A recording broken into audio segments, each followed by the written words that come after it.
Meeting to order. I'd like to welcome everyone to the Port Clinton City Council regular scheduled meeting of October 10, 2023 in the Linda Hartloff Chambers at Port Clinton City Hall.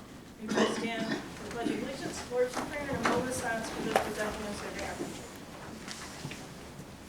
To the flag of the United States of America and to the republic for which it stands, one nation, under God, indivisible, with liberty and justice for all. Hallowed be thy name. Thy kingdom come, thy will be done, on earth as it is in heaven. Give us this day our daily bread, and forgive us our trespasses, as we forgive those who trespass against us. Lead us not into temptation, but deliver us from evil. Thank you.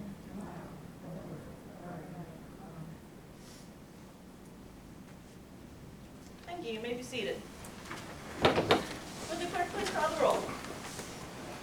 Beth Gilman. Present. Margaret Phillips. Present. Richard Morgan. Excused. Kelly Gangle. Here. Pat Hovis. Here. Jerry Trolley. Present. Kathy King. Here. Thank you.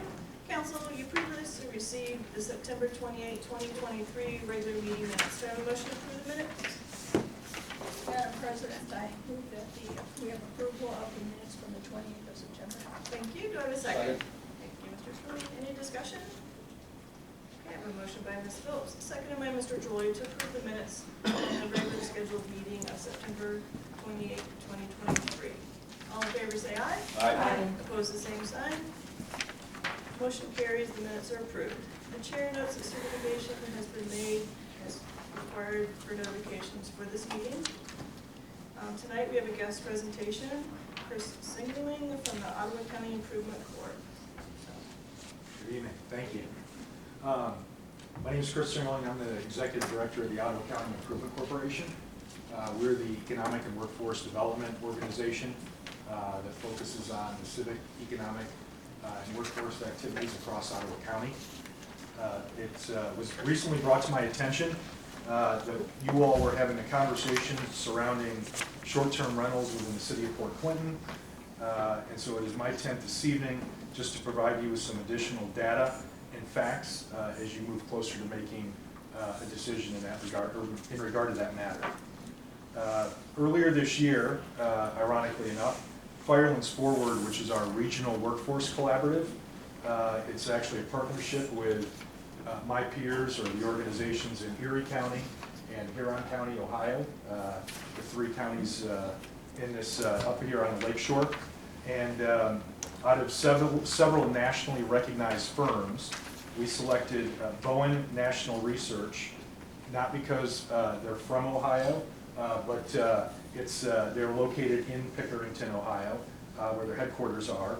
The reason for doing so was the firm has been around for over 2 decades, and the founder, Patrick Bowen, has been in this industry for over 40 years. And so he's done things all over the country. I actually included a document in with your attachments, a little bit about Bowen, the work they've done elsewhere in other communities. And so you all had some perspective on who they were. I've also included the executive summary from the housing study.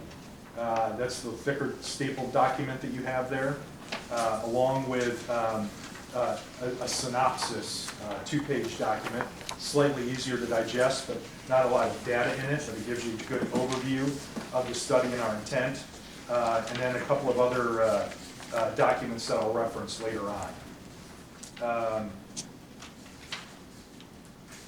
The study is a comprehensive analysis that should serve as a valuable resource for all of us to determine needs and next steps to ensure that we have a vibrant and sustainable communities across Ottawa County in which we live.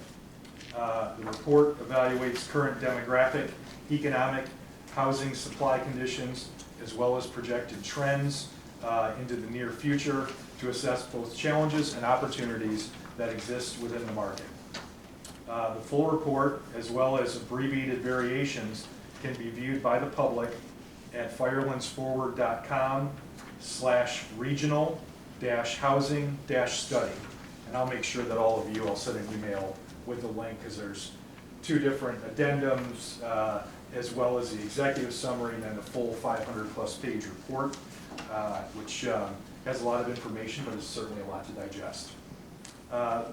There were 2 statistics that really jumped out to us when the study came out this summer, and that was that occupancy rates across the 3 counties were over 99% in the long-term rental housing market, 99.1% actually here in Ottawa County. A healthy market, for perspective, is somewhere in the 94 to 96% range. So our long-term rental housing market is incredibly tight. Along with MLS, or multiple listing service data, that's the national realty website for both commercial and residential real estate. Those listings at the end of January, when the study, or when those numbers were pulled, were 0.4% of the homes were on the market across the 3 counties and here in Ottawa County. A healthy market is typically 2 to 3% of availability within the for sale housing market. So we're somewhere between 5 to 7 times worse off than a healthy housing market, for perspective. And those are not made up numbers, those are factual numbers that developers and housing people all over the country use to assess that data. As a region, we have an estimated overall housing gap of more than 10,000 homes, rental homes and for sale units, that's in total. Over the next 5 years, it's projected that Ottawa County alone will be short some 830 rental properties. I'm talking about year-round, long-term rental properties, and over 1,400 homes for sale over the next 5 years. There's several reasons for this, which include back-to-back recessions, economic downturns, the housing market from 07, 08, never fully recovering. But there's another piece of this, and that's our unique geography. As we all know, Ottawa County is very fortunate. We have a diverse economy that includes agriculture, manufacturing, energy production, with the Davis-Besse nuclear power facility, which has almost 600 jobs at it at the current time, as well as our very robust tourism market. That is the one that makes us the most unique and also helps us in economic downturns that most other communities don't have in terms of tourism. It's also, however, created, especially over the last 10 to 12 years, a bit of a unique situation. What I mean by that is, according to the Ottawa County Auditor, who has access to all the property records for the county, and all that is available now online through the new system that they just put in place in the last, I think, 24 months, is 32%, actually it's over 32%, of the property tax bills in Ottawa County are actually mailed to an address outside of our county. In a typical community, that is a low to mid single-digit number, depending on where you're at. So that is an incredibly high statistic when we're talking about our housing market. And this has put a strain on local businesses, some of which I've already referenced: the manufacturing industry, the hospitality and tourism sector, Davis-Besse. We have countless stories. I have anecdotal ones from HR directors at the hospital, to the schools, to the business community, the number of their employees that actually have to commute from outside of Ottawa County because they can't find a place to live within the county. They want to, or even rent a place within the county. They would love to, but there simply is not enough either housing or rental properties on the market for them to move into. And so as the economic development director, I think we're blessed to have the tourism industry as part of our economy, but we have these other 3 key components. And if we're going to be vibrant, healthy, and sustainable for a decade and decades to come, this is a key part of what we're doing, or what we need to do. And all of that is backed up in the larger study with the over 600 key stakeholder surveys that were conducted across the 3 counties. The anecdotal verbatims that came back from the actual business owners who participated in the survey said, I have people that literally tell me they can't, and it's impacting my ability to grow. I can't project for the future because I don't know who's going to be here and who's not. People will come and work, and then they have this long commute. They end up finding something that either pays a little bit better or is a little bit closer to where they live, and they end up back in those counties in which they reside. And the reality is, the question that we all have to ask ourselves is, what's the balance? There is no silver bullet. There's no question that we have to develop a long-term, multi-pronged solution to address both the for sale and the rental gap for individuals and families within the county. And the reality is, we need to do more, and we are. We're having meetings, we're putting together the groups. We have a housing study committee. We have not met yet, but it includes individuals from each of the municipalities, as well as other key stakeholders from the community, to have this long-term conversation about future growth.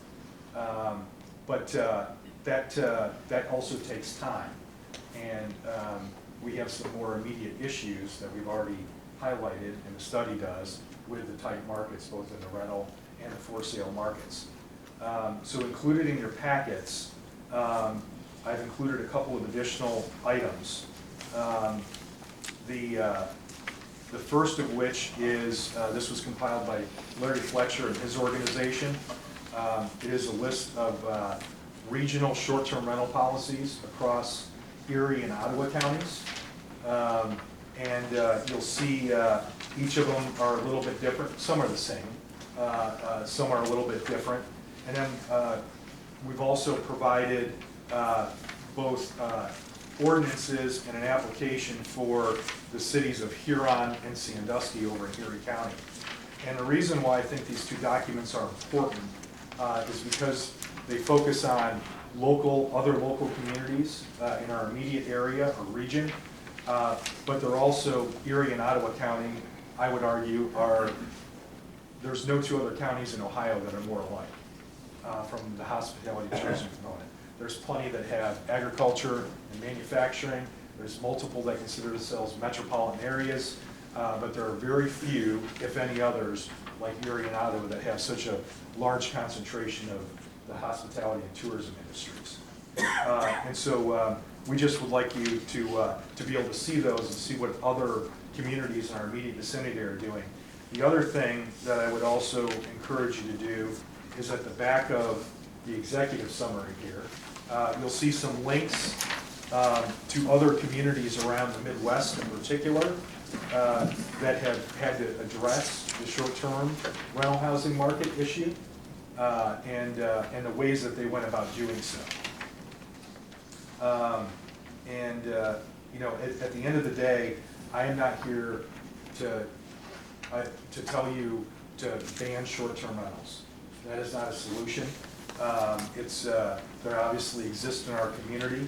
I'm not here to give you a specific number or to tell you to put a cap or a percentage on it. Those are all things for you in the committee to decide.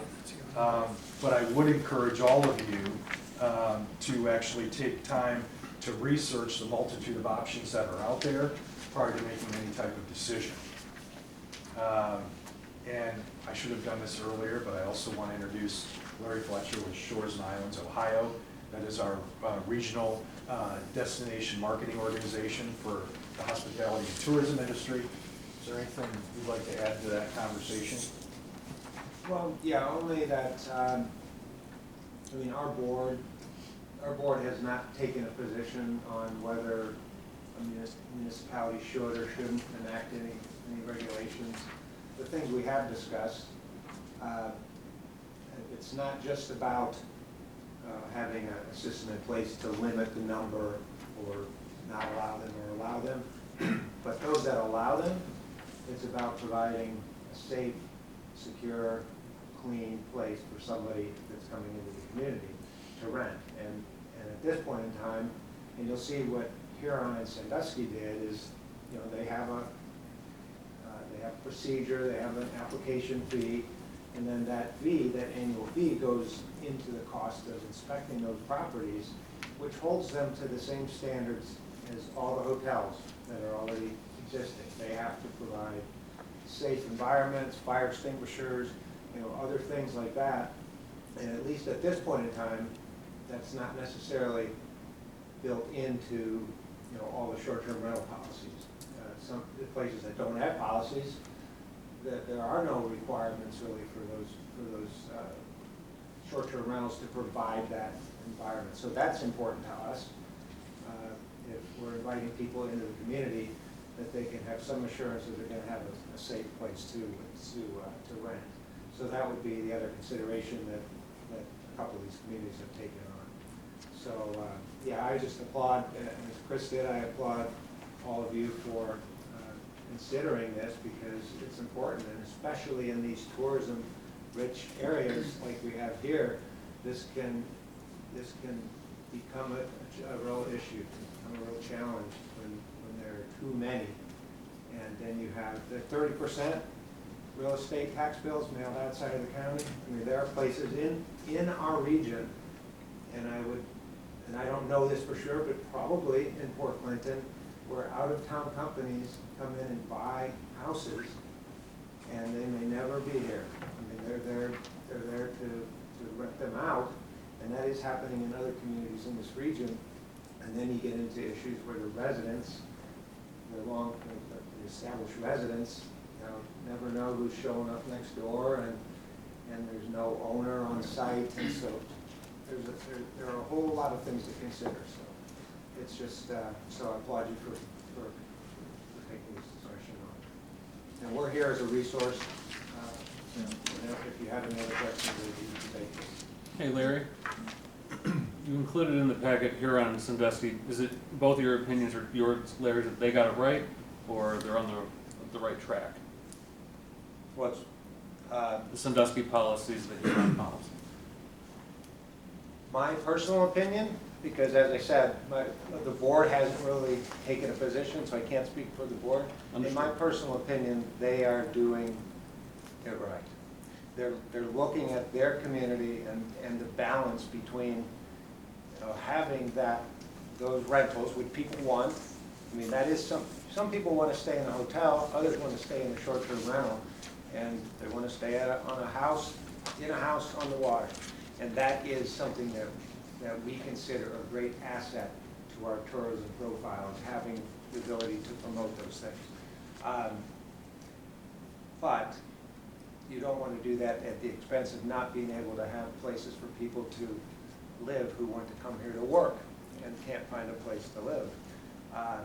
Because then that can start tipping things the other direction and then becomes less desirable as a visitation destination or a place for people to come and put a business up that needs workers. So that's where the balance comes in. And that's what Huron and Sandusky did, as they looked at their complete housing profile and said, here's what we can support, and then we're going to put this system in place to address it and inspect the properties and hold people accountable.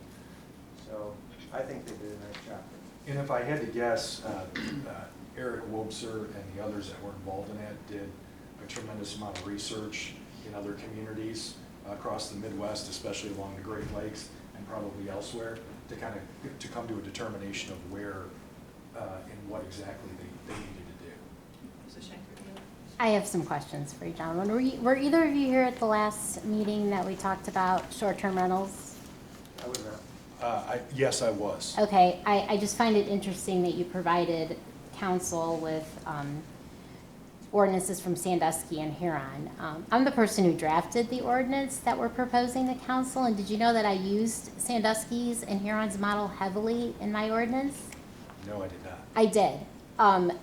Do you know that as of today, we sit in the city of Huron, or in the city of Port Clinton, with over 240 short-term rentals with absolutely no regulations? Were you aware of that?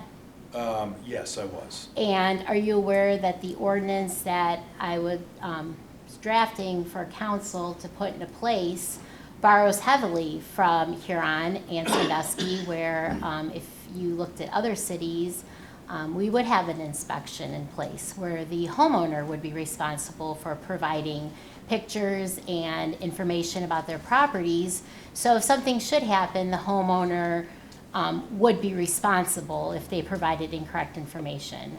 We also have a list of rules of do's and don'ts that is included in the ordinance.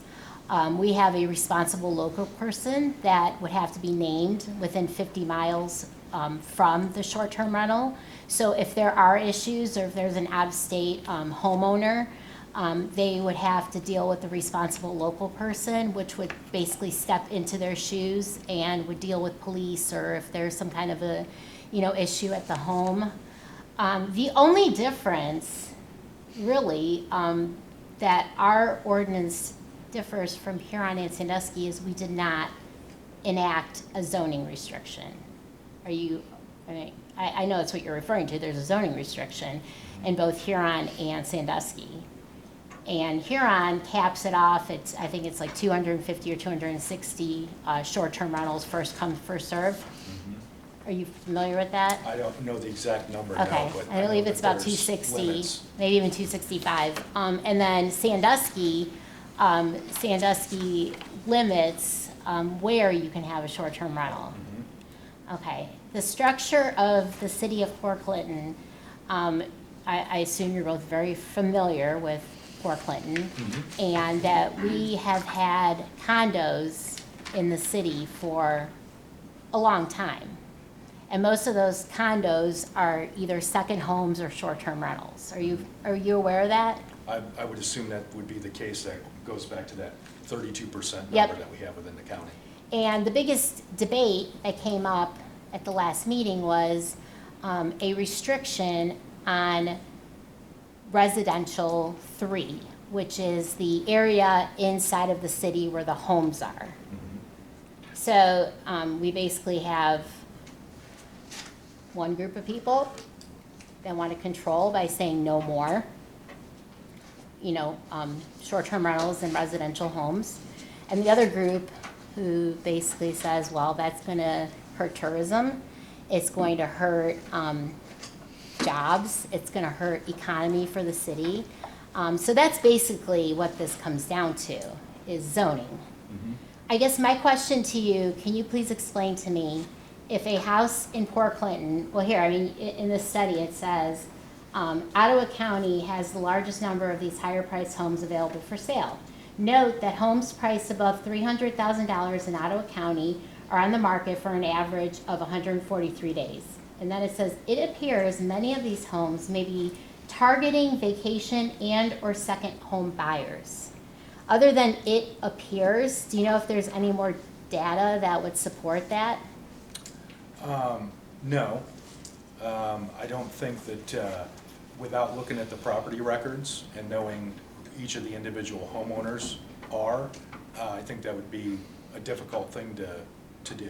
So this is purely speculation. It's not speculation. It's based on, we know for a fact, you go to the Ottawa County Auditor's website, then the 32% number is not a made-up number. And the vast, largest concentration of it is from the west end of Port Clinton out to the Marblehead Peninsula. Is that the condos, or is that? That is anything that is an individual property that has a record with the Ottawa County Auditor's Office. That 32% number, the address, not the physical address here in the county, the address that the property tax bill is mailed to is outside of the county. And that could be accurate for second homes as well, right? Oh, So if absolutely. you want to have a second home, you can have that. But I guess my question is, and nobody seems to be able to answer my question, so hopefully I'm hoping you two gentlemen can. Right now, the housing market is still at the all-time high. We're coming down a little bit, but it's still high. Homes in Port Clinton that we bought our house, for example, in 2018, 2018, 2019, 2020, homes in Port Clinton that are now selling for $300,000 sold between $100,000 and $200,000. But due to the inflated market, people are putting their homes up for $300,000, and whoever buys it buys it.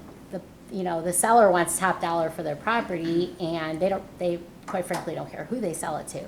But I guess what is the correlation? What is the nexus to letting these people buy the homes that people are selling for top dollar, $300,000? What is the correlation to letting these people buy the homes to reducing housing for someone who may not be able to afford a $300,000 house? That is the dynamic that we deal with when you talk about the long-term play of a workforce and places for people with middle and upper middle class incomes that are going to work and live in the community and have a place for them to live, while also the dynamic that we have, the unique dynamic that we have here of being a tourism destination. So when you have the short-term rental market, that actually impacts, it is a part of that 32% number, I'm sure, but I think there's also local property owners who also have short-term rentals, be it in the city of Port Clinton or other communities and townships around the county. That impact that just as much as the ones that don't actually live here. But the short-term rental piece is, and that's why I say each community is different. There's fewer houses in the city of Port Clinton than there are in the city of Sandusky, or the city of Huron, I believe. And so that's why I say, for me to give you a percentage or to tell council or the committee what the cap is on a number, what the percentage is, stop it where it is and put a ban on any future, that's not for me to decide. We're just giving you additional background and information of other communities, what they've done, and those that haven't or are a little bit ahead of us on the curve in terms of development and growth. Traverse City, Michigan, Holland, Michigan, Asheville, North Carolina, communities like that have really had a serious problem because of the short-term rental market in their communities, and steps that they are taking or have taken to correct it. No, I understand that. I just feel like the city is trying to take steps in correcting it, and there's just that one little issue with zoning and residential 3 properties, which, I mean, realistically, if you look at our condos all along Lakeshore Boulevard, all along Perry Street, those are mostly short-term rentals or second homes. So when you indicated the 30, I believe you said 33% of people with out-of-state addresses, I guess I'm just curious as to, out of that 33%, how many people are in those condos where a single family probably would not find that, with kids, probably those condos probably would not work very well. So I guess I'm just curious because, where we're coming down to regular homes, that's really the question. But you indicated that a lot of people commute to this city because they can't find housing here, because they can't afford housing. At the courthouse, are you aware that a lot of people who work at the courthouse live in Perkins Township, Huron, Catawba, Marblehead? I mean, you would agree with me that those areas are not cheap areas to buy a house in. But they choose to live, well, I mean, they're choosing to live in different places, not because they can't afford to live here, because they're probably paying, in Catawba, Marblehead, Huron, probably paying more for a house in the city limits of Port Clinton. But they're choosing to live elsewhere, not because they can't afford to live in Port Clinton, but because they want to live elsewhere. You said people at the courthouse? People who work at the courthouse, I believe 90% of the employees who work at the courthouse do not live within the city limits, and choose not to. So when you say people who can't afford to live here, who are we talking about? Because the hospital also, so we have the courthouse, we have the hospital has a large staff that lives outside of the city of Port Clinton. And so the schools, a lot of their teachers don't live in the city of Port Clinton, or their administrators. I guess my question is, who are we focusing on that cannot afford to live in the city of Port Clinton that should have this housing, and then how do you attribute that to short-term rentals? I think there's two different questions There and is. two different answers there. I can't speak to, I don't work at the courthouse, or who lives or at the courthouse, who lives within the city of Port Clinton or not, or the schools, or the hospital, or the manufacturing businesses, or the employees of the restaurants and the shops downtown and in and around the community. I just know that from those business owners, they have specifically told me, in all those different industry sectors, that they have a hard time, their employees have a very hard time finding places to live within our communities. And whether it's the city of Port Clinton or the surrounding townships, businesses like Luco and Logistic out at the business park, but the hospitals, the schools, this is not just a Ottawa County issue. This is an issue that is obviously a regional one, and it's a problem across the rest of the country as well, or not all of it, but a good chunk of it. The question that we were talking about with short-term rentals here is what you do in terms of, do you just let all of the houses be bought up and become short-term rentals in the city of Port Clinton? Do you want local residents? If so, how many do you want? What percentage? That's not for me to decide. I was here to provide some additional background and information on what's going on in other communities around us and the steps that they've taken. So back to your point with the two ordinances, I think that's great that you've modeled it after them. I guess the next question would be, what's the decision then on terms of numbers, percentage, and what you all do in that regard? Right. I guess the question that you didn't answer, if you could circle back around, is if a house in Port Clinton is being sold for $300,000, not because it's geared toward a certain population of people, but because the owner wants to sell their house for top dollar, and they know they're going to get top dollar. So they put their house up for $300,000. Are people not able to buy those houses because they can't afford them, or because short-term rentals are buying them up? I would suggest that it's the housing market in general, coupled with the fact that we have an inordinate percentage, 32% roughly in the county, 32+%, of what would be considered secondary or vacation homes. And when people come from other communities and come in, or if you can afford to have a second house, you probably have the means to do so, and a lot of times put down a significant amount of money for it, and that property, or pay for the whole thing in cash. So all of those things together compound this greater issue. So just one other question. So let's say that we leave the condos alone, because nobody seems to have a problem with that, but we eliminate worrying about that, and we just say that within the actual city, the city of Port Clinton, which would be the insides kind of the city where the homes are. If we say, starting January 1st, nobody else can have a short-term rental. You cannot purchase a short-term rental in the inside, in the R3 residential district. How are the people who cannot afford to buy a $300,000 home in the first place going to get that house to live in?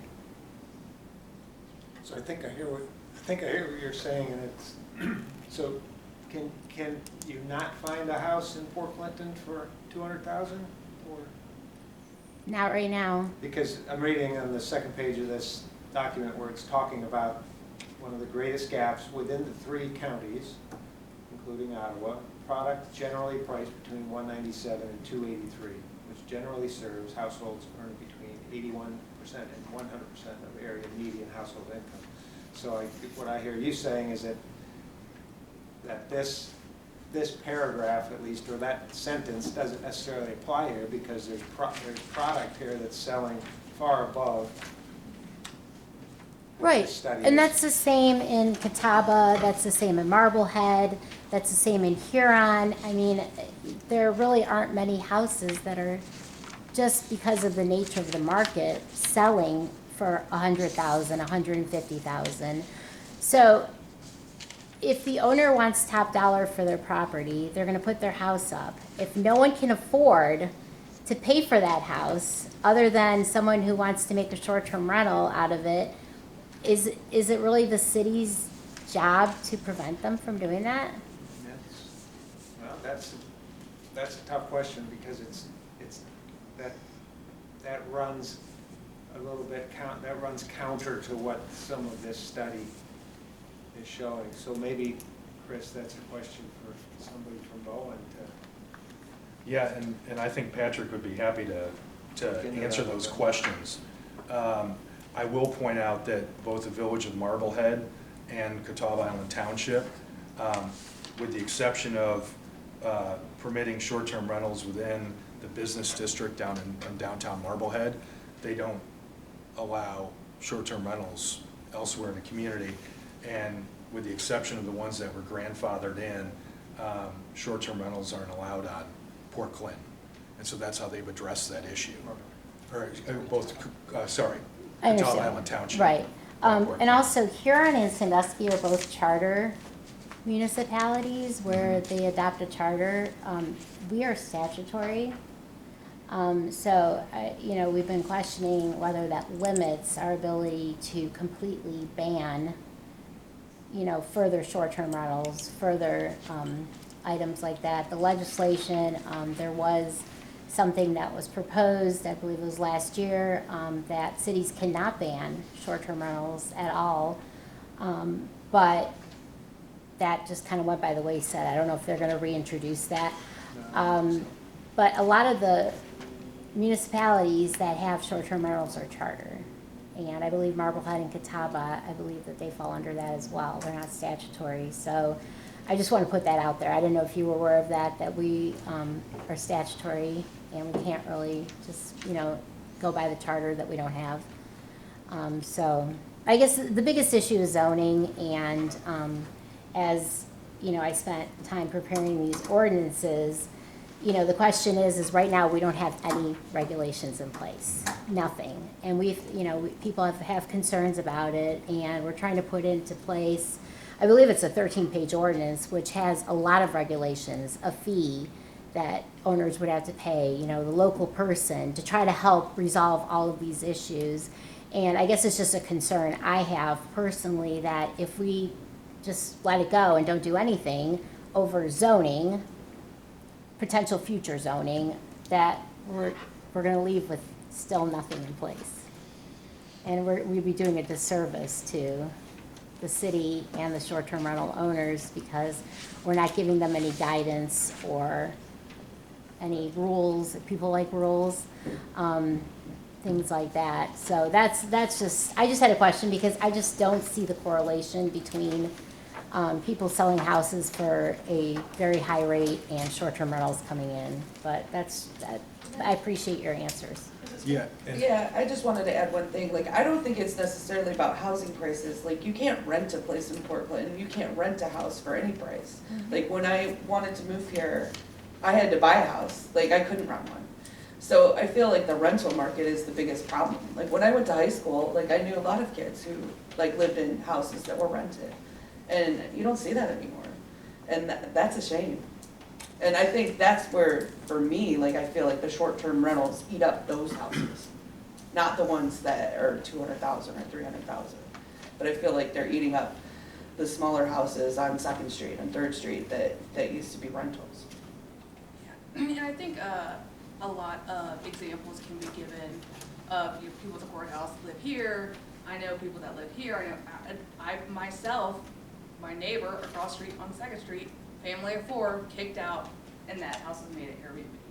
So I know for a fact that happened, right? We can share anecdotal stuff all the time, but I think really focusing on the data, and I appreciate you coming in, because this is super helpful, and making sure we're asking the right questions is what we need to do, so. And just my question to council is, because of those few incidents that you've mentioned, is it is it prudent for the city to just let short-term rentals go as they are, or to continue with the ordinance? And that's up to you It hasn't guys. been presented to council. No, It's no, it been- has Yeah, not. no, they So haven't even council- seen it, so that's their Yeah, questions council on is it. not was- aware of, council, I mean, the full council has not even seen the No. proposed ordinance, so they don't know what is, as it not, the general public hasn't. So, you know, with them coming, they hadn't seen that to compare what they were giving us to what you'd already prepared. And that's just for food for thought, because Yeah, we have another so- meeting coming up in Yeah, 2 so weeks. it's still in committee, the decision hasn't been made, it hasn't been presented to council, still at public No, hearing and Dina has stage. put together a lot of good information, so, but The one thing I wanted to add to, in regard to, it's kind of two-pronged, in regard to the condominium issue. The biggest underserved demographic in the housing study was the 34 and under group. They are perfectly primed for condominiums, smaller, they don't require, they're not the family of 3 or 4 that's gonna need an entire house. So it's kind of an all-encompassing issue. So whether it's the condominiums, the apartments, or the housing, we are significantly underserved in the county, and we need to take future steps to address it, which obviously means building more homes and more apartments, but also how do we address this immediate short-term issue? But I would say it's all-encompassing, especially with that demographic of the 34 and under. We have apartments in Port Clinton that have for rent signs right now. That if you're under 34 and you want to rent an apartment, you can.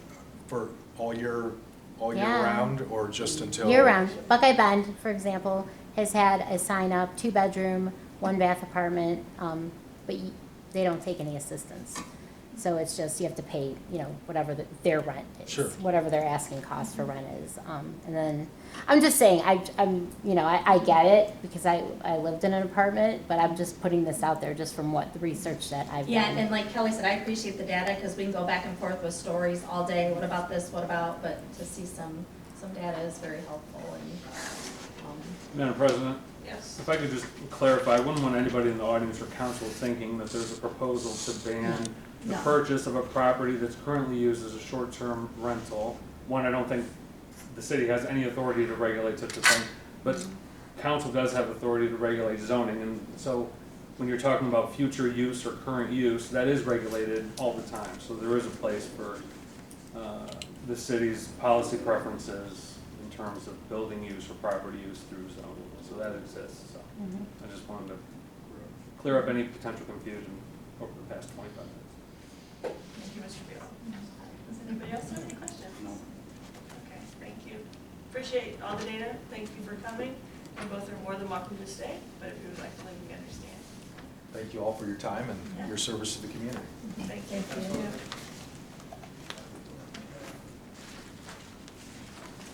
Then we want to do a public comment. Wendell Webb, 315 Ash Street. Yes. Speaking of Tree City, I've been drawing up orders. Now, you have an ordinance for people that have long grass, so you have to, city does that cutting. So what about people's trees that are overgrowing on your houses?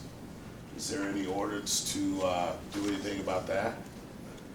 I have a neighbor that literally has like 10 trees, and these are not landscaping trees. And one of them falls directly over my house. So do I wait until it falls through the house in case the wind blows, or is she, does she have to take care of that? Is it on your property, Dwayne? No, None of it goes, I mean, the branches or the anything? branch is over on my roof. You can cut everything Oh, straight I up on can your cut property? it down, but why do Everything on your property I straight up? understand that, but why do I have to cut it down when she's not taking care of her property? I don't think we have any ordinance that we can just go cut someone's tree down. Well, If it was a city tree, If it's a city tree, I yeah. understand that, but I have to put out my money to cut something because she's not taking care of what she has, right? It's a civil matter. It's Yeah, a it civil goes into- matter. You probably want to take her to court Okay. to make her cut her trees. Okay, the city cuts grass down, right? When people don't maintain that, right? And charges them. Okay. per ordinance. So what about cutting her tree down and charging her? Well, there's no, I understand. I mean, I'm just saying, there's no law that says you can't have a tree. If it's overgrown, I understand Yeah, that, but it- you do have the recourse where you can just cut down, as Mr. Polson said, the stuff that's on your side. Now, she can't come back at you then and say, well, you Oh, ruined I my tree. understand that, but see, this is what I'm Right. saying. I'm paying for something that, because of her. Because of her fault, if she's not taking care of what's on her property. What I'm hearing is, it sounds like you're requesting council to look at a possible ordinance Sure. for trees, for I mean, tree if you're not cutting. taking care of your property, I mean, so when it falls on my house, okay, do I die or, you know, or it falls through the house? Yeah, my insurance gotta pay for it. But she has no recourse for letting her tree grow the way she wants to, right? Well, you said it exactly, letting her tree grow the way she wants to. You may not like it, but she might be in love with that tree, so. No, she just won't take care of it. Oh, I She don't can't know. afford to take I mean, care of it. you know, the Okay, city you don't have can, it. the city can look at something, but we do not we do not have anything in place about Okay. Just as we trees sit here. Okay. as we sit here, because the city, only manages the trees that are on city property. Okay. We can't go on private property to manage trees. Well, yeah, I understand. So that's why we don't have anything. We do have the ordinance for grass, which says that, you have to maintain your grass and your landscaping. If we could find something that goes under landscaping, that the Okay. tree is part of landscaping, and I don't know, Mr. Toroli, you're on the tree commission. I don't know. That might be a what's, stretch, but I mean, then, Exactly. we're not gonna come and cut the tree down and charge her, but we can always, if we have something under the noxious grass and the landscaping, that she can always be brought to court and she would have to pay a fine. We've had that issue with other properties where they've had to go to court because they're, stuff's just crazy everywhere. Looks like a jungle in their yard. That's And what this does. and all that person has had to do was pay a fine. And we're actually going back tomorrow for round 2 because they refused to do anything. And my eaves troughs and all that side of the house are messed up because of her tree. Right. So it's a matter of, we could take him to court all day long, but is she gonna cut the tree? I don't know, it's Okay, I it's a minor understand. misdemeanor It offense. should be something where she, Right. I agree Yeah. with you, I Okay. hear you. We just don't have anything in place right now, but we can definitely talk to, tree commission, talk to council and see what their thoughts are and see if they wanna, come up with some type of regulation on trees that would add to the tall grass ordinance. okay. Mr. What's Webb, your address? 315 Ash Street. Mr. Webb, by chance, have you spoken with this lady? Yes, she said she can't afford to cut it down. Let's That's look into that, and, why don't you give, Ms. Osheimer your phone number, Okay. so that we can, do some investigating on that for you? Okay. That's fair. And we'll take a look into it to see if, how much landscaping can be stretched, but. Well, and another thing, if they're not taking care of the trees, then wouldn't your property value go down? Oh, absolutely. I mean, but my property value goes up. I mean, Yeah, I don't know, Yeah, that's the Yeah, county, okay. that's the county auditor, I don't know. No. I don't know about that. Okay. Is anyone else? So, Westheimer, anybody else? Roseanne Graves, 314 Ash. Also kind of piggybacking to what DeWinda was talking about, behind me on Oak Street, and you said that there's keeping your yard done and all this. Behind me, they have not cleaned their backyard since the tornado. So they've got cars, vans that don't run, grass that's grown up to trees. About 15 years ago, I put a privacy fence back there because I don't want to see all that. And it's breaking my privacy fence. We are overrun with skunks and groundhog that I know are coming from there. We can't use our backyard. Ash Street is so dark that you can't see. Last week, my son got to the sidewalk and was stuck because there's two skunks running down Ash Street underneath his car, which is parked in front of the Windows house. You can't even see, and animals are crazy. I can't have my grandkids go in the backyard and play because you don't know what's gonna come out. No one will do anything about them cleaning out that backyard. I mean, it's horrible. I took pictures so that people can see how bad it is. Mr. Holston, is there? Which is that one we've already, It's the one with all the vans. Yeah, Is that that guy correct? has at least 6 vans. is that the back vans there. on there? Now they make him get tags on the car and just let it go. What about us property owners that live there, that if my yard looked like that, I'd be fined, I'd be whatever you guys can do. He gets away with doing nothing but sticking a tag on his car. That's not fair to the other property owners that live by there that's trying to keep their houses decent, their yard decent. You can't even go outside when it gets dusk because you don't know what you're gonna run into. It's very Did frustrating. he start cleaning up some of that, the weeds, not the cars? No, 'Cause they no, haven't done anything. no. They've definitely been served. On State, they did, because of the gentleman on Oh, the State. one on State they Because did. he owns that piggyback off of it, Gotcha, so the but other part they not on have his not. own property on Oak, is that correct? Right. The one that's on Oak. Are you referring to the same property as she is? No, or- but it's Okay. right It's across. right across Okay. the street from him. Okay, Right. I just want to make sure it wasn't. Right. No. Say, because we're working on that one, we're trying to get some Well, his animals compliance. are coming through, through my yard too. Yeah, and everybody else's yard. And maybe you're close. She's got the picture of the dead skunk that's in her yard. She lives next to me. Was a dead skunk when she stepped out. And the other thing I wanted to say too, I thought in the city limits, you're not allowed to have, trailers or mobile homes or whatever. It's been parked there for years, not made to move. And there's this huge trailer, or whatever you call it, SUV or whatever. Can you tell me if anybody's living in that? He, I don't. he was, The zoning inspector had talked to him about that, because somebody was staying in there, but But you it's, don't believe they are now? I don't, it's one of her kids. I'd like to know that. He though. comes back and forth, so you don't know when he's in there, So when he's occasionally not. at times? Yeah, so. Ma'am, if you could forward the pictures you have to the city's email, we can get that to you. My card's in the lobby, I'm Sandy, post timer. If you could send any pictures to that and reference the address, then I can get it to the administration. Because, Reference their address or my address? The address that the complaining about. the house is causing all the problems, The- that The address. neighbor that you have issued. Yep, Okay, correct. yes. There's another house too. And if you could just say, this house goes with this pictures, this house goes with Yep. this pictures, Oh. so we can know what goes with what. And then, I know Mr. Colson, they've already sent them a letter about the weeds and the grass. This is probably something we'll have to go to court for. Thank you. Any- Jimmy Cox, 1123 State Street. Yes. Is it Jimmy? I'm sorry. Jerry. Jerry, I'm sorry, I couldn't tell. I apologize.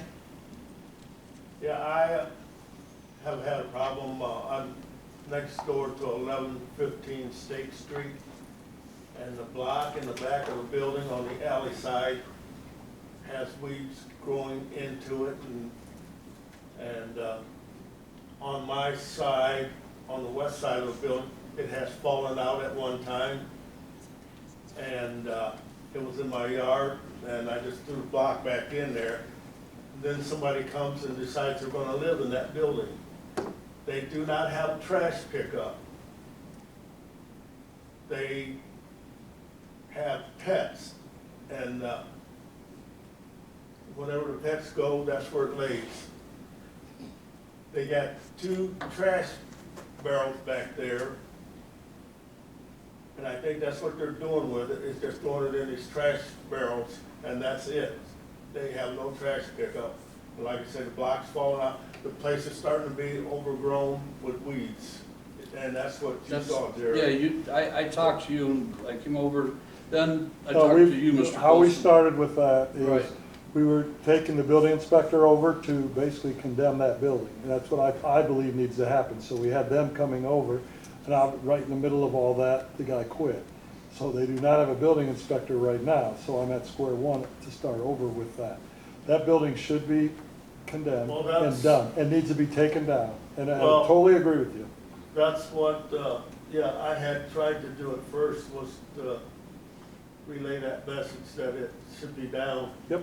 And, like I say, so far I haven't seen anything. So No, I- we had 3 different properties that we were taking him to. 2 of them he'd already gone and seen and never got the report, so he didn't do that for us.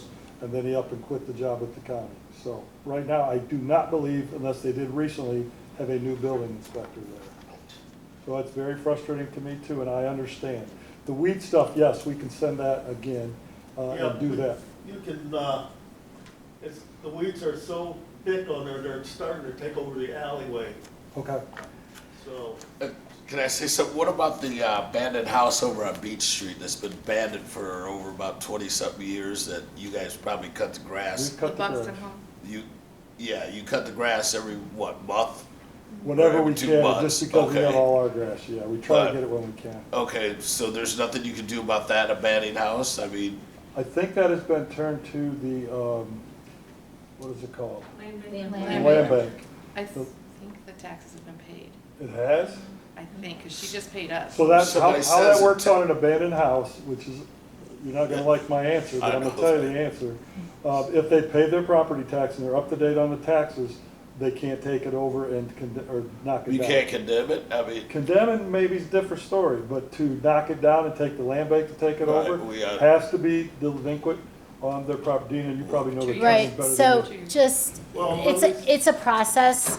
So in order, if you have a home that should be condemned and Right. there's people living in the home, no, I know that one's Right, not, right, I know that right, one's right, not. okay. But if you have people living in the home, the first step is, and what we were waiting for, the building inspector comes out and says, this house has all of these violations, they write them down, they give the owner whatever, 30 days or whatever to fix them. If they can't fix them, they come back and say, this home is not suitable for anyone to live in.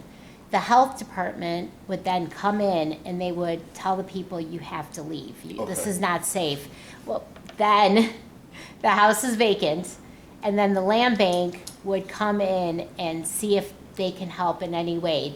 If the taxes are paid, the land bank cannot just foreclose on it and condemn it, but sometimes they do have access to grants or some type of funding which they might help take down a home if they're able to. But the first 2 steps have to happen with an abandoned house. If they're paying the taxes, that the land bank will not get involved. They have, for an abandoned house to get taken by the land bank and torn down, it has to be 1, abandoned. 2, you have to be able to see the house from another house, so you have to have close proximity. 3, they can't have any utilities or anything like that running, and then 4, the taxes have to be delinquent.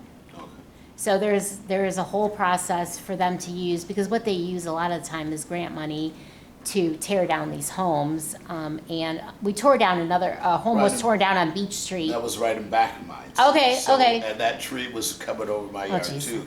But So, that okay. one, well, it is, So we got 1 out of 2. You got yeah, we got 1 one. out of 2. That was torn down, Right, and, it broke some of my fence too. oh jeez. Okay. But that one definitely was a But I land was bank glad the tree was one. down. Yeah, yes. Right, okay. So it's a little tricky when it comes to what agencies have to get involved and in what order in order to Okay. make that happen.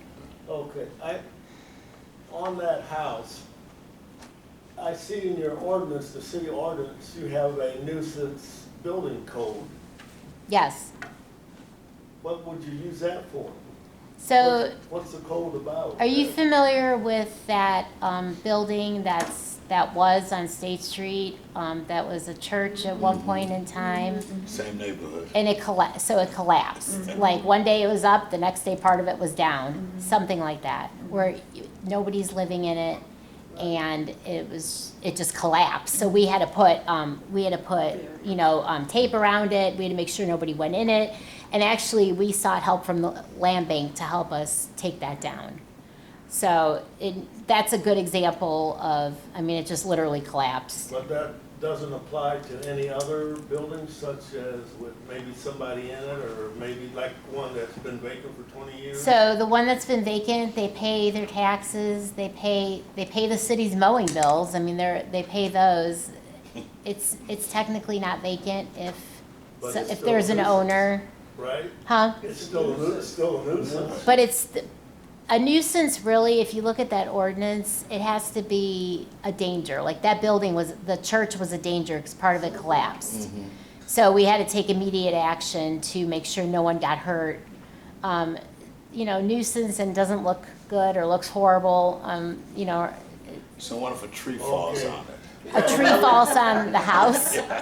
I don't know. I mean, we can go back and forth. I don't know, but there's a lot of red tape the city and the county has to go through, and But the one, Jerry- 1115 would be a nuisance because the blocker falling out and it's near an electrical pole. Mr. Yeah, Colson's going to take a look at We're that. working on that. Oh, I mean, yeah. I really, I know exactly, like I said, that was one of our list of the building inspector, because that's a problem. Yeah. I've had other calls from neighbors around that too, so. Okay. It concerns me about the no trash stuff, so we'll look at that too. Thank you. Kathy Tainum, is that? Trainham. Trainham, sorry, 312 Ash Street. Yes, I have like sort of the same complaint next door to me, which is also next door to her. We have this house that it was never like this before. You know, my family's on that property for real, and I started complaining about this when Debbie Tester was mayor. So that's how long I've been complaining. Now I have a tree that's up on my roof that's messing with my shingles that I have to have replaced. There's dead skunks. There's a mobile home or trailer or something back there. There's dead skunks in the yard. There's like plaques, and then they built this, pallets. Then they built this shed and painted it black. 8-foot shed. And that, all our lives, that part was always open. And I complained to the city when all this started, and Debbie said no, but then she had to come back and allow it because she said somebody in council said the city couldn't do anything about it. So what are we supposed to do about our home? So another thing, if you could forward those pictures to the city, we need with the pictures and the address, And the complaint. and the complaint. There's So I can define each one of them. That's they not on- the same as they were talking, is it the same It's a address or different the home. different one? It's this one. It's that Probably corner seen house. it. Oh, the corner, yeah. Oh, okay. Yeah, I know what you Yeah. mean. I got you. So where do we have the complaint forms? Are they online or It would just forward the pictures? Just forward. forward the your pictures email. and an email with your complaint, and I'll go from there. And And my business card's in the lobby. My name's Sandy Ostheimer. Please take as many as you need. And we'll look at if the shed is 8 feet high, that's a zoning issue, Yeah. so we'll have our zoning inspector go out there, and then we'll go with everything else that follows. I'm assuming there will be a high weeds. Well, they didn't even issue. have a building permit to Okay. put that there, and then the city allowed it because Debbie tried to stop it. Now there's a tree right by my water thing, and you know the roots are gonna draw under there, and so I'm cutting it down, so you guys are gonna hear, she'll probably complain, but if that ruins my sewer, then I'll have to pay for that. Is the tree on your property? It's The on part my that's- property, but she says it's her property, so it's a mess, and like I said, my family's owned that property forever. And I think she just does a lot of stuff out of spite, so I don't know. Send pictures. The more pictures, the better, because because we can't go creeping Yeah, on people's 'cause who- properties. Yeah, We'll get in who trouble. paints a 8-foot shed black? So if you send us the pictures, If we and can if definitely. you have issues with email and stuff, you're welcome to come back, and when I'm here, I'll help you personally if that's more fitting. That's fine. I could see it from here, Yeah, yeah. listen, It's yeah. bad. I'll be here from 8 to 4 Monday through Friday, so please stop by. I didn't get to finish asking though, is there some way that traps can be put out there to trap all these animals that we have? And then maybe better lighting on Ash Street, something? Are the streetlights not working, or what's the? Yeah, I don't believe so. I don't believe that It's lights like were pitch That I dark need to out there. know, by that alley. okay? Because what we do is send them into Edison and they come and they fix them. So, Oh, one thing, the tree too, I forgot. Right. It's growing over the line, all the electrical lines, and like I said, it's already taken shingles off my house, and right. it's sitting on my roof like his trees are sitting on his roof, so it's just become a mess. It's And ridiculous. send those pictures and let me, I'll get the first look and see which angle we need to take to look at all these problems.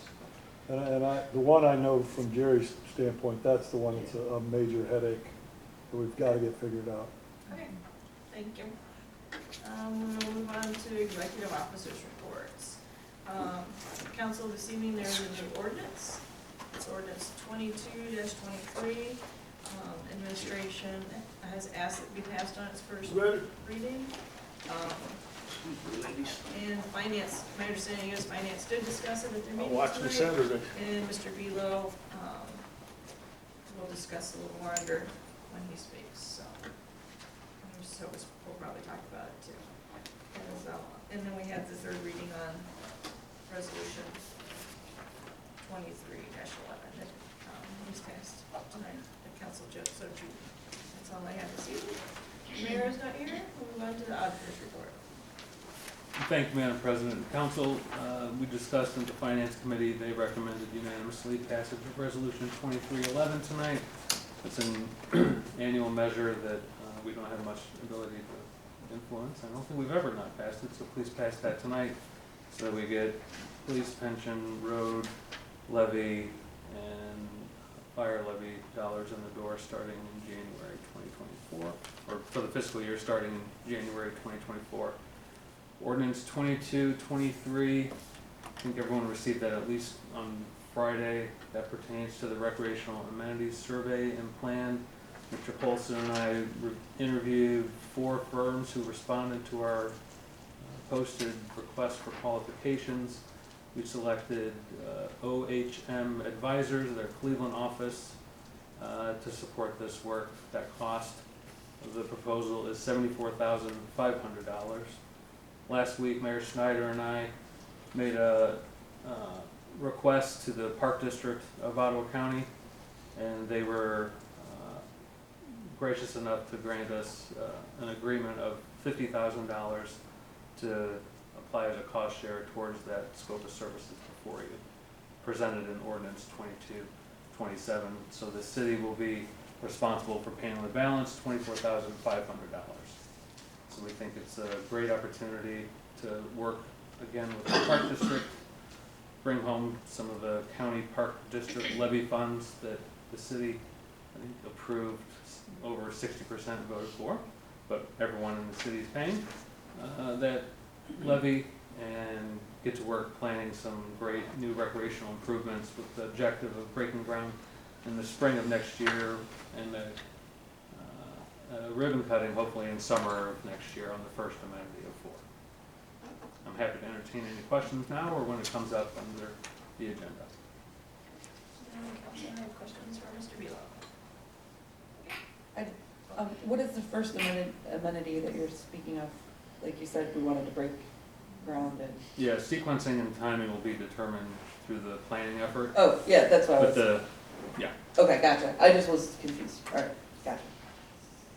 but the plan would focus on, I think this part you are aware of, the splash pad, a dog park, and Right. pickleball type courts within the city.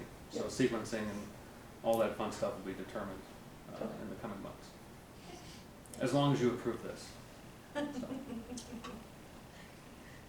Okay, thank you.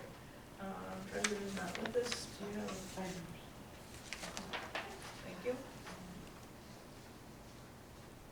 As of October 6th, 2023, bed tax is at $266,995.76, and dock tax is at $25,627.82. Thank you.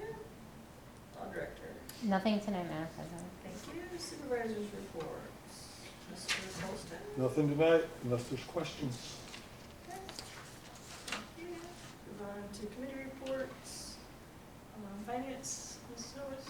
We met tonight and we did discuss resolution 2311 and ordinance 22-23.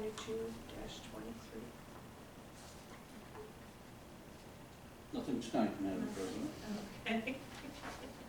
Safety Services, Ms. Phillips? Thank you, Madam President. We will be meeting again at 5 o'clock before the next meeting, which is the 24th, I believe, of this month. And we gathered a lot of information tonight. That's what we've been doing is just looking for information so that we know what we're talking about with the short-term rental units. Because it is very involved, as you can see. Thank you, Madam President. Thank you. Ms. Gunn? Nothing tonight, Madam President. Okay, thank you. Okay, we'll move on to correspondence. Under correspondence, we have the Safety Services Committee meeting minutes from September 26, 2023. Architectural Review Board meeting minutes September 14, 2023. Planning Commission meeting minutes from September 14, 2023. Economic Development Committee meeting minutes from August 22nd, 2023, and September 26th, 23. I'll entertain a motion to approve the correspondence as stated. Madam President, I move that all this correspondence as listed is approved. Thank you. A second? Second. Thank you, Mr. Troy. Any discussion? I have a motion by Ms. Phillips, seconded by Mr. Troy to approve the correspondence as stated. All in favor say aye. Aye. Opposed, the same sign. Motion carries, the correspondence are approved. Move on to readings of ordinances and resolutions. Under third readings, we have Resolution 23-11.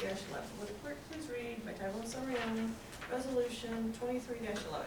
Resolution 23-11, a resolution accepting the amounts and rates as determined by the Budget Commissions and authorizing the necessary tax levies and certifying them to the county auditor.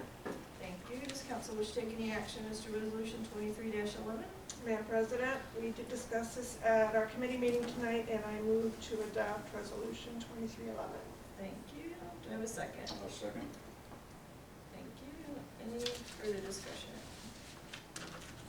Okay, I have a motion by Ms. Sobis, seconded by Mr. Troy, to adopt Resolution 23-11. Will the clerk please call the roll? Pat Hovis? Yes. Margaret Phillips? Yes. Beth Gilman? Yes. Kathy King? Yes. Jerry Trolley? Yes. Kelly Gingell? Yes. Motion carries by a vote of 6-0. Resolution 23-11 is hereby adopted. We have no second readings. We move on to first readings. Would the clerk please read by title and summary only? Ordinance 22-23. Ordinance number 22-23, an ordinance authorizing and directing the Director of Safety and Service to enter into an agreement with Orchard Hills and McClimate Incorporated, doing business as OM Advisors for the recreational amenities survey and plan for the city of Port Clinton and declaring an emergency. Thank you. Does council wish to take any action as to ordinance 22-23? Madam President, Yes, Mrs. Phillips. Finance Committee met tonight with Mr. Below, and we discussed this, and it was moved to pass this on its first reading. And I make a motion to retain the emergency clause. I'll make a motion to waive the three required readings. Thank you. Do I have a second? I'll second. Mr. Troy. Any further discussion, questions from the council? Okay, I have a motion by Mrs. Hovis, seconded by Mr. Troy, to waive the three required readings as to ordinance 22-23. Will the clerk please call the roll? Margaret Phillips? Yes. Jerry Trolley? Yes. Kathy King? Yes. Beth Gilman? Yes. Kelly Gangel? Yes. Pat Hovis? Yes. Thank you. Motion carries by a vote of 6-0. The three required readings are hereby waived. Does council wish to take any further action as to ordinance 22-23? Madam President, Yes. I move to retain the emergency clause. Thank you. Do I have a second? I'll second. Thank you, Mr. Troy. Any discussion? Seeing none, I have a motion by Ms. Hovis, seconded by Mr. Troy, to retain the emergency clause as to ordinance 22-23. Will the clerk please call the roll? And Jerry Trolley? Yes. Beth Gilman? Yes. Margaret Phillips? Yes. Kelly Gangel? Yes. Pat Hovis? Yes. Kathy King? Yes. Thank you. Motion carries by a vote of 6-0. The emergency clause is hereby retained as to ordinance 22-23. Does council wish to take any further action as to ordinance? Madam President, I Yes. move to adopt Thank you. Do I have a second? 22-23. I'll second. Thank you. Any discussion? Okay, we have a motion by Ms. Sobis, seconded by Mr. Trolley, to adopt ordinance 22-23. Would the clerk please call the roll? Beth Gilman? Yes. Kathy King? Yes. Margaret Phillips? Yes. Jerry Trolley? Yes. Kelly Gagel, Yes. Pat Hovis. Yes. Thank you. Motion carried by a vote of 6-0. Ordinance 22-23 is hereby adopted. Move on to business from the floor. Mrs. Oaks. Nothing tonight, Madam President. Mr. Trolley. Nothing tonight, Madam President. Mrs. King. Nothing today. Ms. Gangle. Nothing tonight. Ms. Phillips. Nothing. Thank you. Mrs. Gilman. Madam President, I move that this council enter into executive session for the purpose of discussion pending litigation against the city. Thank you. Do I have a second? I'll second. Thank you. I have a motion by Mrs. Gilman, seconded by Mr. Troy to enter into executive session at 7:16. Would the clerk please call the roll? Jerry Trolley. Yes. Kathy King. Yes. Kelly Gagel. Yes. Margaret Phillips. Yes. Beth Gilman. Yes. Thank you. Motion carries. We will now enter into executive session. All the members of the audience, we ask you to step out. You're more than welcome to wait. We will come back on the record after that.